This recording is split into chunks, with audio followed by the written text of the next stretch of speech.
हमारा नाम जितेंद्र पाल है। कहते हैं यहां ये मुर्दा घर जहां हम काम करते हैं बहुत ही अजीब है। प्रेत पिशाच बसते हैं, सबने कहा था। और जिनसे हमने ड्यूटी ली थी उन्होंने हमें पहले ही बता दिया था कि सारा कागज पत्तर का काम पूरा सही रखना, कुछ भी गड़बड़ मत करना। हम भी सोचे कि मुर्दों का भी अब का रिकॉर्ड रखें। काम शुरू किया हमने और 1-2 दिन बड़े आराम से निकल गए। तीसरे दिन हम देर रात गए, बाहर ही खड़े थे जब अंदर से एक आवाज आई। हमने बाहर से दरवाजा जरा सा खोलकर झांका तो कुछ भी दिखाई नहीं दिया। सब ठीक ही लगा हमें, कुछ भी टस से मस नहीं हुआ था अंदर।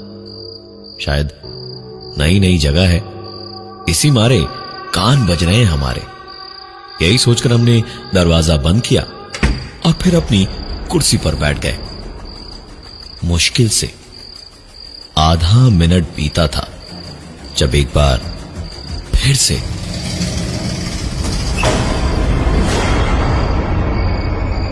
इस बार हम समझे कि कान तो नहीं बज रहे हैं, कुछ और बात है। डरते हुए फिर दरवाजे से अंदर झांका तो देखा फिर सब कुछ ठीक था, कुछ भी गड़बड़ नहीं था। हम कुर्सी पर बैठ के सोच रहे थे कि ये सब आखिर हो क्या रहा है, जब एक बार फिर से अब तो माथा ही घूम गया हमारा। दरवाजा पूरा खोल के झांका। इस बार कुछ तो अलग लगा हमें, कहीं तो लगा कुछ गड़बड़ जरूर है। बगल में स्विच लगा था जिसको ऑन किए, लेकिन बत्ती जली ही नहीं। लाइट कटी हुई थी शायद। हमने दरवाजे को खोला ही रखा। बाहर से आती रोशनी में ही हमने देखा कि एक ड्रॉर खुला हुआ था। जरूर खुला रह गया था हमसे और सरक के खुल गया था, जिसकी आवाज हमें सुनाई दे रही थी। जिंदगी में बहुत कम ही कफन देखे थे हमने, लेकिन यहां पूरे मुर्दा घर के रखवाले हम ही थे। बहुत डरते हुए हम गए और ड्रॉर को बंद कर दिया। लग रहा था कहीं मुर्दा हाथ बढ़ा के हाथ ना पकड़ ले। ड्रॉर बंद करके हम बाहर को आए और जैसे ही दरवाजा बंद करने गए तो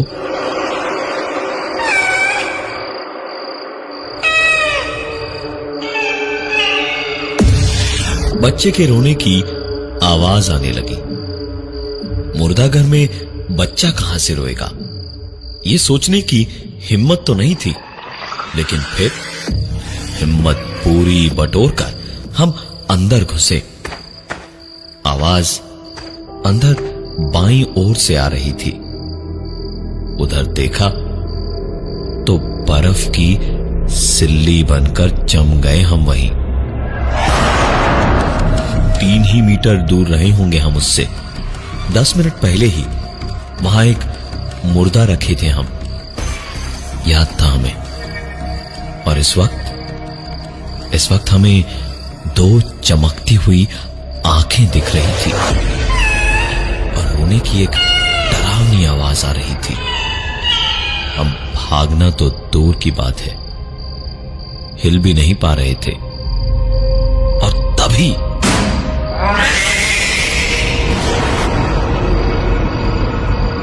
बत्ती आई तो देखा कि एक बिल्ली का बच्चा बैठा आवाज कर रहा था, जो बत्ती आते ही उछलकर भाग गया बाहर।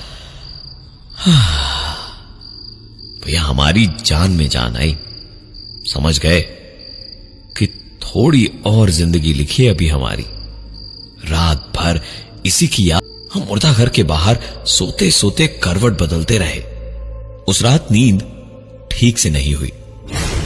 अगले दिन ड्यूटी पर जब दोबारा पहुंचे तो बाहर बैठे बैठे अखबार पढ़ रहे थे, जब ऊपर छत से एक आवाज ने हमको परेशान कर दिया।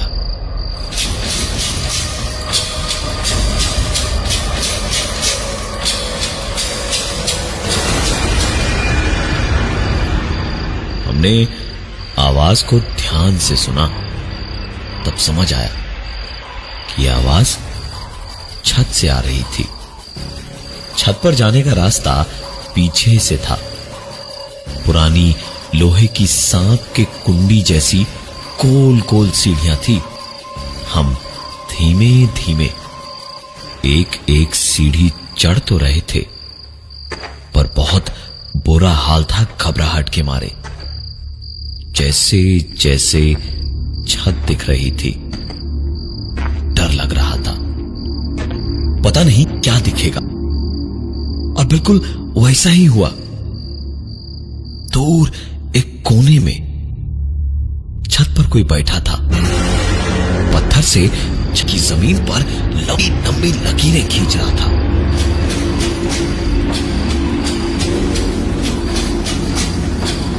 अजीब बात यह थी कि वो लकीरें थोड़ी थोड़ी दूरी पर थी। देखिए, कोई शर्म नहीं है हमें बताने में कि हम डर के मारे गए ही नहीं देखने की कौन था वहां। चुपचाप उस सांप वाली सीढ़ी हम नीचे। फिर से हमें एक जानी पहचानी पुरानी आवाज सुनाई दी।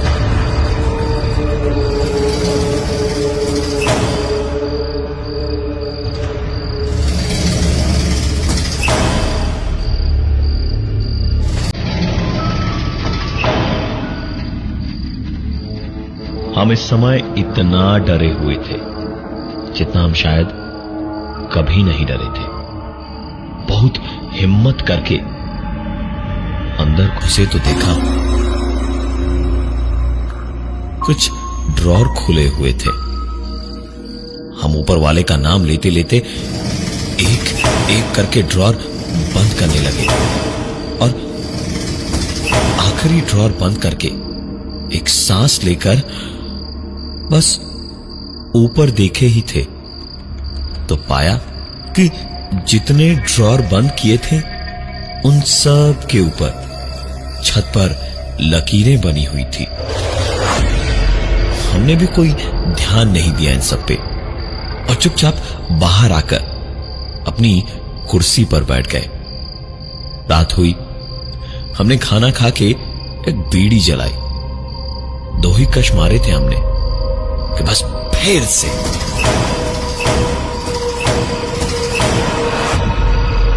बहुत बहुत डर लग रहा था, लेकिन एक ही बात का सहारा था कि अभी तक कोई नुकसान नहीं हुआ था हमें।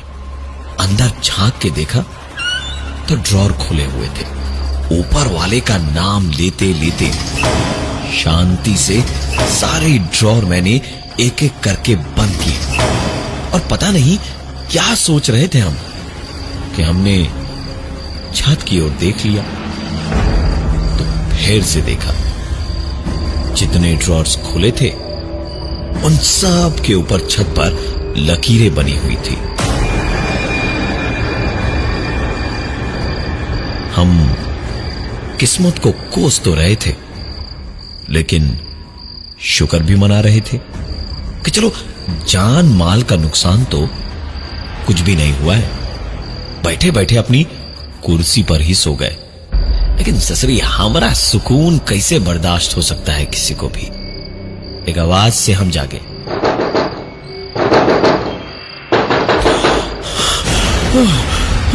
अरे,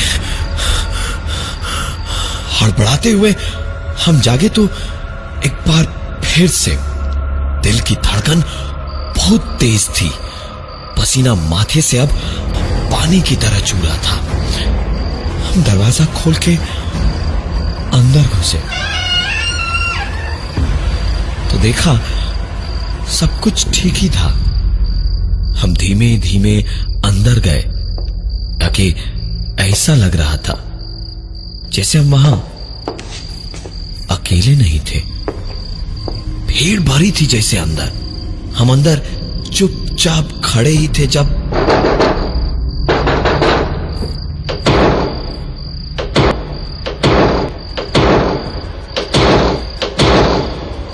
इतनी तेज आवाज थी कि हमारी आंखों में अब आंसू भर गए थे। हमसे रहा नहीं गया और फिर हम कान पे हाथ रख के चिल्ला पड़े, अरे कौन है? क्या चाहिए तुमको? आए हमारे पीछे पड़े हो? अरे बंद करो ये शोर शराबा और चुप हो जाओ। हम जैसे चुप हुए, चारों ओर सिर्फ सन्नाटा ही सन्नाटा था। फिर आंख खुली तो हमने देखा कि हम सपना देख रहे थे। बाप रे बाप, सपने में ही ना मर गए होते अगर कुछ देर और सपना देखा होता। हमने पास पड़ी बोतल के पानी से मुंह हाथ धोया और अखबार उठाया पढ़ने के लिए। इस पूरे समय में हमारे अकेलेपन का एक ही साथी था, हमारा छोटा सा पॉकेट रेडियो। उसे ऑन करके समाचार चला दिया हमने। अगले मुख्य समाचारों में किसानों की जमीनों को जबरदस्ती हड़पने के सिलसिले में अखबार पढ़ते हुए और रेडियो पर समाचार सुनते हुए हमारे जैसा गरीब भी खुद को अमीर समझता है। खुशी खुशी हम समाचार सुन ही रहे थे जब 2 बार गलती पे चेतावनी दी है, तीसरी बार सीधे सजा मिलेगी। हम कसम खा के कह रहे हैं कि रेडियो पर ऐसा सुन के हमें जितनी घबराहट हुई किसी चीज से कभी नहीं हुई थी। हम उछल के कुर्सी पर बैठे और अखबार छूट के गिर गया हाथ से। और फिर हमने सुना, समाचार समाप्त हुए, नमस्कार। हम तो सोच में ही पड़ गए। हमने रेडियो बंद कर दिया और सोचा कि सामने चाचा की दुकान से एक चाय पी ले कि तभी हमारे सीनियर आ गए। लाश आई थी एक नई, उसे ड्रॉर में लगाने का कह के साहिब तो चले गए। हमने भी सोचा मुर्दे ही तो हैं, कुछ देर और ऐसे ही रह लेगा, हम तब तक चाय पी लेते हैं। हम गए चाचा की दुकान पे चाय पीने लगे तो गप्पों में कब 1 घंटा बीत गया पता ही नहीं चला। अचानक हमें याद आया तो हम दौड़े कि कहीं साहिब आ गए और उनके सामने लाश वहीं की वहीं रही तो हमारी अच्छी खासी सरकारी नौकरी चली जाएगी। तुरंत भागकर कुर्सी तक पहुंचे। हमारी हालत और खराब हो गई। लाश बाहर थी ही नहीं। हमने रजिस्टर देखा तो उसमें लाश की एंट्री थी ही नहीं। जरूर साहब ने आकर लाश रखवा दी होगी और हम वहां नहीं थे तो गुस्से में रजिस्टर में भी एंट्री नहीं की होगी। हमने तुरंत दरवाजा खोला और हम अंदर भागे। दिमाग पूरी तरह बना रहा हमारा। एक चाय पीने कहा चले गए, इतने में नौकरी पे बनाई हमारी। हमने एक एक करके सारे ड्रॉर दनादन खोल कर देखे।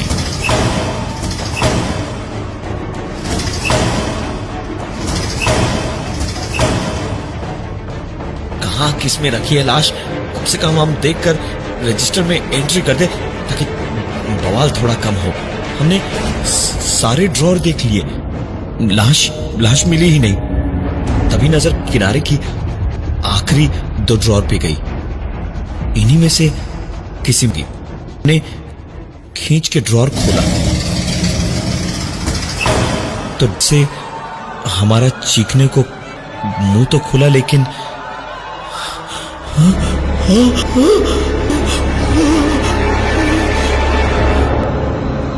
खाली कोशिश ही कर पाए थे चीखने की और मुंह से सिर्फ वही निकल रही थी। आंखों में आंसू भरे थे और सामने के अंदर छत पर जो पागल दिखता था वही पागल लेटा था जो गुस्से में लेकिन हंसते हुए हमसे बोला,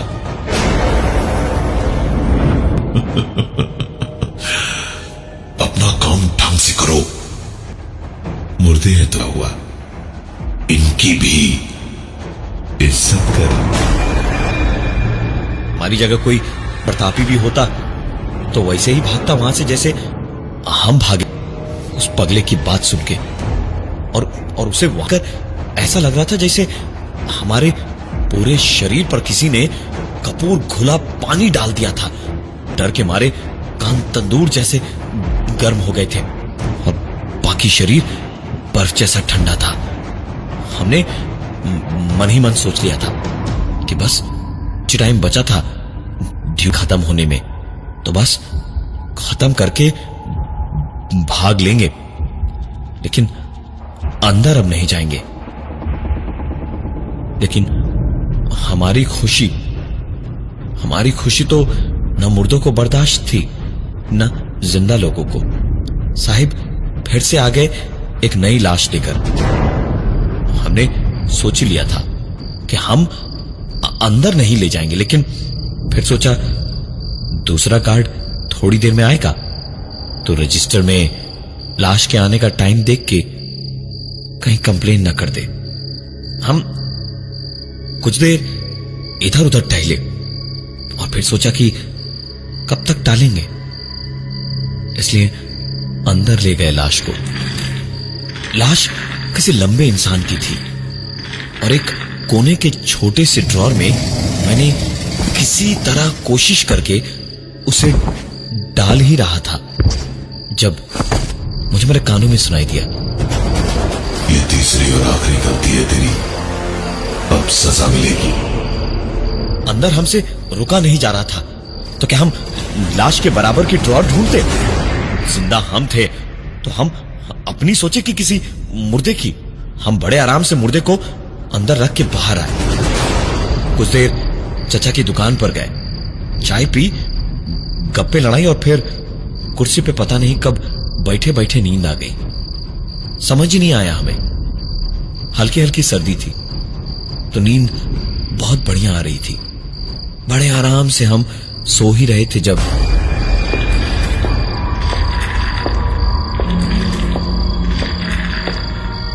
लो भाई नई बॉडी आई है। नींद में गरीब आदमी हमेशा ड्यूटी पे ही रहता है। हाँ सर अभी आए सर। इतना बोल के हम उठने को गए तो हमारा सर बहुत तेज किसी चीज में लड़ा।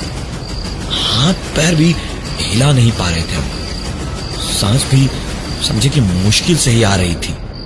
बहुत घुटन हो रही थी, लेकिन ठंड बहुत लग रही थी।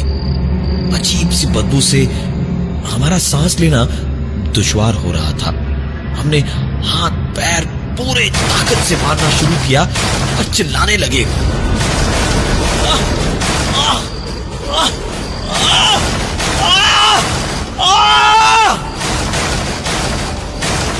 अरे हम कहाँ हैं?